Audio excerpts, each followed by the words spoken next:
La llopa i els llops, d'Olga Morente Batiste, amb il·lustració de Sergi Cugat Garriga Cugui.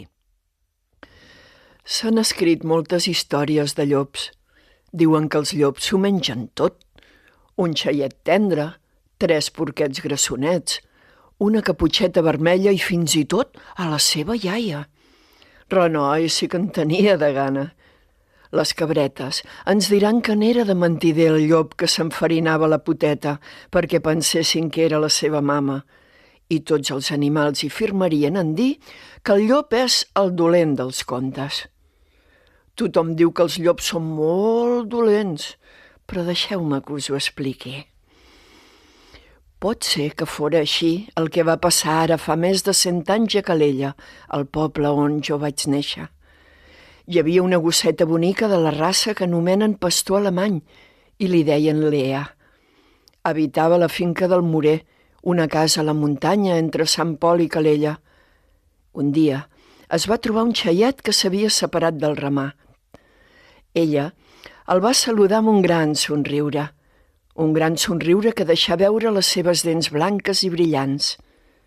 El xaiet s'espantà tant de veure aquelles dents tan esmolades que corregué a refugiar-se amb el pastor i li va explicar la seva aventura. Una llopa dolenta m'ha atacat, em volia mossegar amb les seves dents grosses i punxegudes. El xaiet sempre exagera una mica. El pastor li va dir a la veïna ben preocupat: un llop enorme ha atacat un xai petit. Volia devorar-lo amb aquelles dents grosses com ganivets.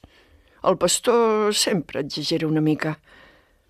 Atacar un xai indefens, quin escàndol, va dir la veïna, la senyora Paca, la xafardera del barri, a l'explicar-li a l'oncle Manel aquella mala notícia. Un llop gegantí, amb unes dents grosses com espases, ha devorat a una família de xais. Sembla que fins i tot se'ls ha menjat tots crus. La senyora Paca sempre exagera una mica.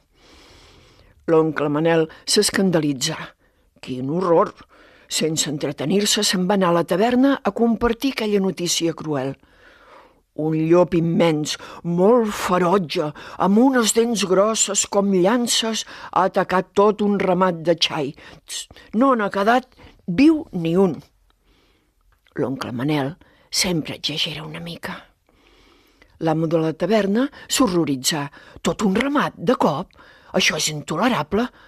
Tot seguit explicar a tots els que anaren al llarg del dia aquella notícia terrible. Els llops campen lliurement. Tots els animals del món estan en perill. El pànic s'escampà.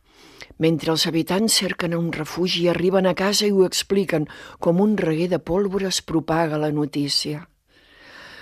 Ai, és així com el rumor creix i creix i creix, fins que tots expliquen malifetes d'aquell llop gran i ferotge. Tots el critiquen. És horrible, diu un. És dolent, diu un altre. El pànic és general. Salvis qui pugui. Un animal monstruós es menja els que es creuen pel seu camí. És gran, és horrible, molt dolent i té molta gana. La gent entra en pànic, no volent sortir de casa per por a la fera. La gossa, la gosseta. Mentrestant, la Lea, la nostra protagonista, no ha sentit el rumor que corre per tot arreu. No en sap res de tot el rebombori. Ella passejava tranquil·la per la zona. Poc s'esperava l'esdevenir del seu dia fatídic, quan la por que feia el monstre que corria per al bosc va ser tan gran que l'escopeta del peruc va tremolar al veure-la. Ella el va mirar sorpresa, mentre sentia els trets que s'endugueren la seva innocència de gosseta amable, mentre moria com a perillosa llopa. Diuen que l'únic risc veritable és la mateixa por, que va creixent i creixent, i si la deixem fer, ens farà fins i tot fer bestieses. I per què jo, diria el llop, l'altre protagonista de la història, perquè sóc el dolent dels contes. Jo només somreia, no vull fer més por i ara faré vaga. Però tots els personatges dels contes varen protestar fent una manifestació, perquè, home, si ara el llop no vol fer de dolent, potser els hi tocaria amb ells. I de bones maneres li digué el porquet: els nens confien en tu perquè els espantis, bon llop. Ara no els pots pas decebre. En sèrio? Va dir el llop. De veritat volen tenir por? Doncs els hi explicaré d'una vegada per totes qui és el llop. Tots tenim dins nostre 2 llops, un de bo i un de dolent, i sempre estan batallant. Sempre guerra barallant-se, i quin guanyarà, us pregunteu? Doncs qui guanyarà? Sempre guanyarà el que tu alimentis. El llop és la por. Teniu un piló de versions que podeu llegir i conèixer. Hi ha tantes històries de llops i de la llopa com escriptors que les dicten o somiadors que les inventen. Així doncs, tenim llops amb molta cultura i d'altres ignorants que només fan por.